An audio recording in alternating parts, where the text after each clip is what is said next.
The next morning, I embark on a full-day expedition through the Death Valley National Park.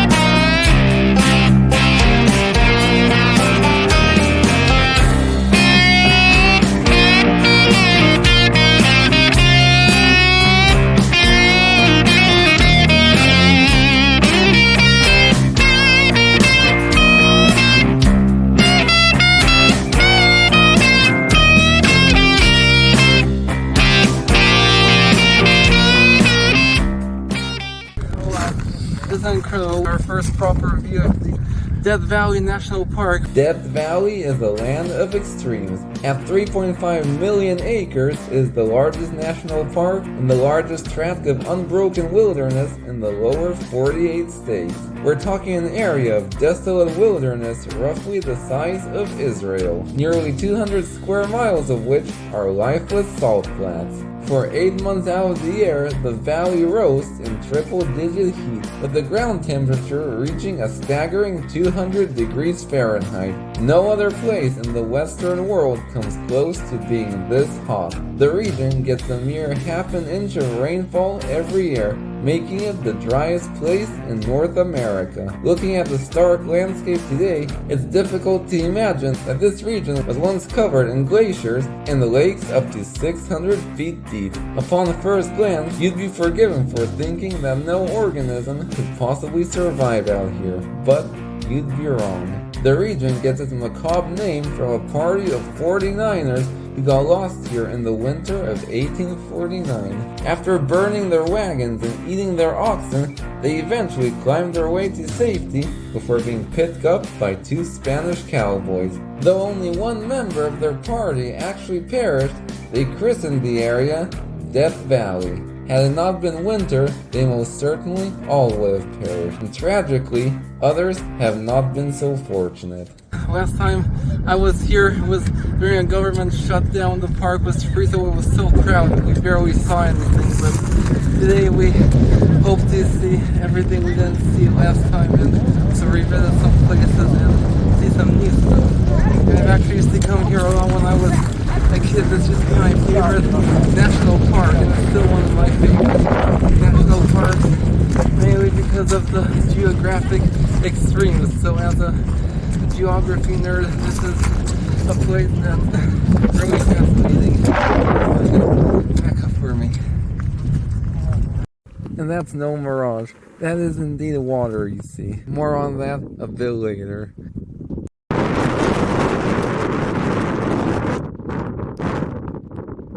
We stopped at the ruins of the Ashford Mill, where in 1914, ore containing gold mined in the nearby hills was processed.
So it looks like this is where the desert ends and the salt flats begin.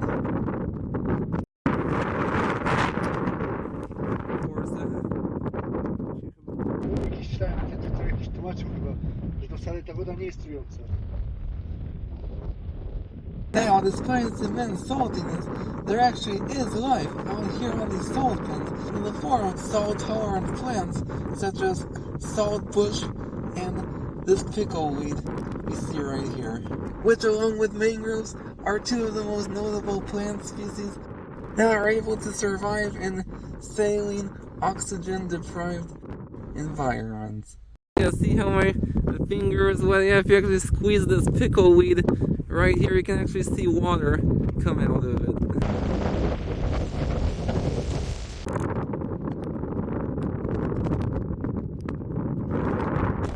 Oh wow, have a look at this alien landscape. I'm standing in the Badwater Basin. It's situated 282 feet below sea level, and for decades it was officially ranked as the lowest point in the Western Hemisphere until recently when Laguna de Carbon was discovered in Argentina, which is located 344 feet below sea level. But Badwater is still the lowest point in North America.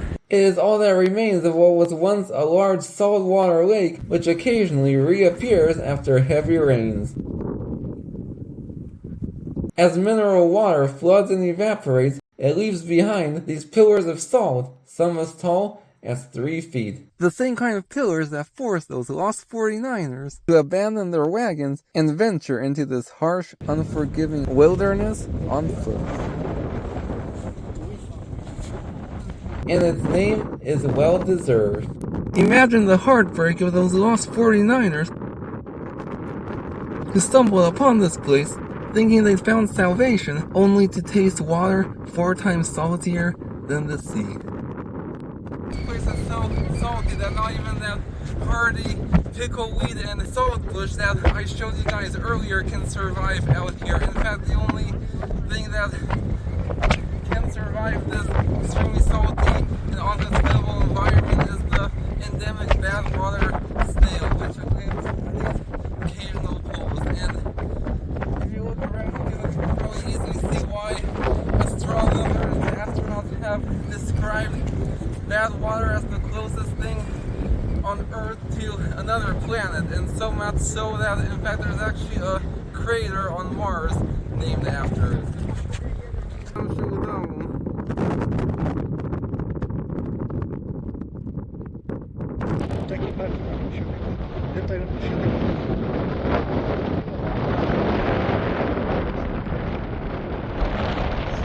Yeah, we came at a very special time because these past few months have been experiencing severe rainfall and flooding, so we get a rare opportunity to see this ancient lake revive itself as it floods with water.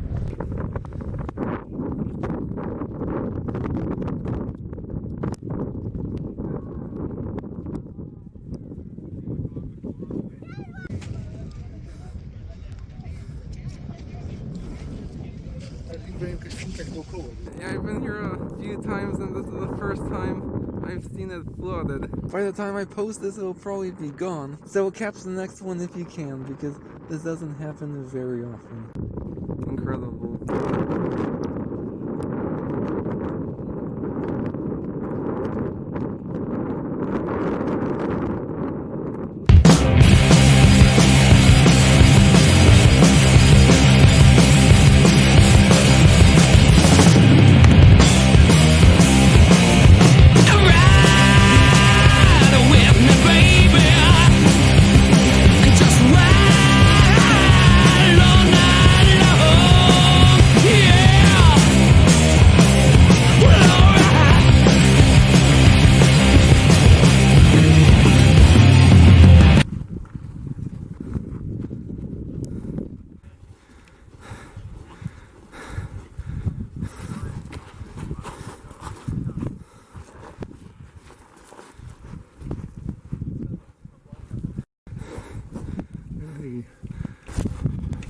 We're hiking to the natural bridge, and the trail is a bit strenuous because it's covered in gravel, but it'll be worth it at the end.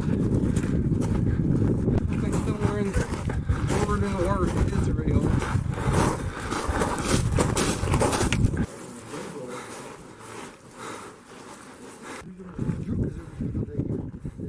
wow, this is something you don't come across every day, a natural bridge right smack in the middle of a canyon. Now this natural bridge towers about 45 feet above the canyon floor. Now, unlike the famous sandstone bridges of Utah, Death Valley's natural bridge is unique in that it is composed of jagged, rocky alluvial conglomerate.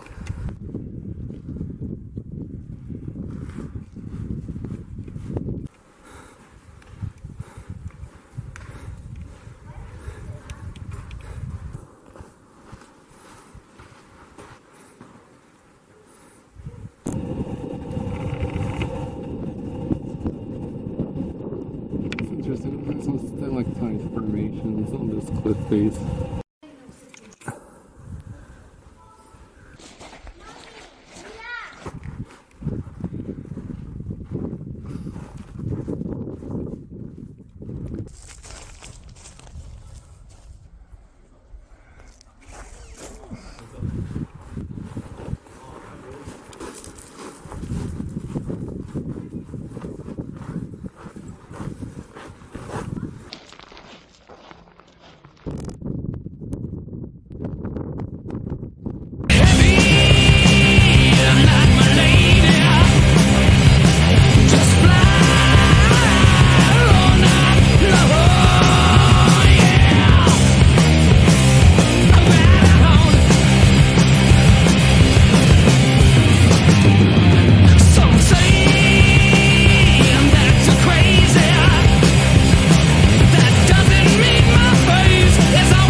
Which will later be processed and loaded onto double wagons to be hauled off by 20-team pack mules to be used in everything from laundry detergents and pesticides to cosmetics and tanneries.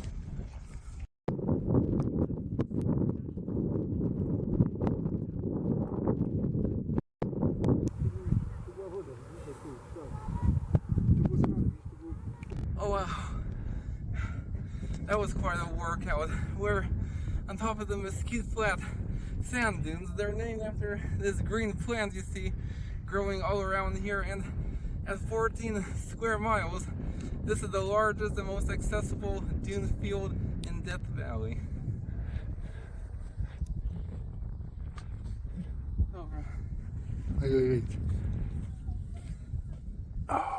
Visitors with the time and energy can climb to the top of the highest dune, which towers 100 feet above the desert floor. Yeah, this is maybe my favorite place in the whole park, and the one that I always visit on every trip to Death Valley. The best part about these dunes is no crazy off-roaders who think they own the place.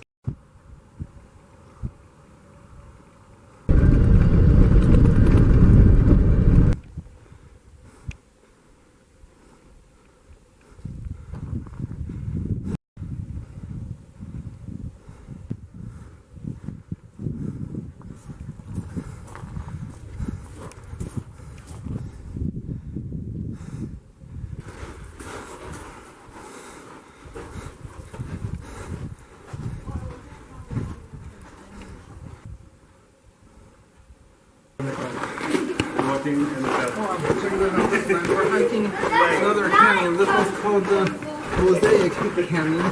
Named for these large deposits of conglomerate rock that sort of look like mosaics one might find in an amateur art gallery.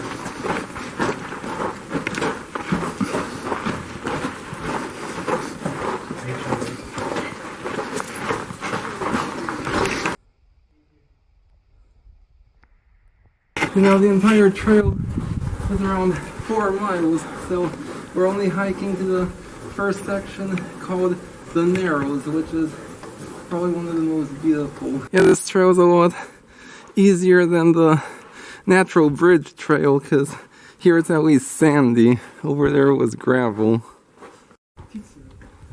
Yeah, very interesting geology. You can see the different striations in the rock from where the different sediments piled up. I've never been to this canyon before either, but definitely worth it. Huh, this is quite an unexpected sight. What we're seeing is not a mirage, but Furnace Creek, an artificial oasis made possible by tapping into the area's abundant groundwater. This place currently holds the record for the highest air temperature ever recorded on Earth, a record which for 9 decades was held by Libya until it was decertified in 2012 due to findings that improper readings had been taken. There is some speculation about the accuracy of the Furnace Creek reading as well, and should it be decertified, Furnace Creek would share a lower record with a location in Kuwait. Wow, what a fascinating day. I think what I love most about Death Valley and what makes it so unique is that there's so much we still don't know about this place.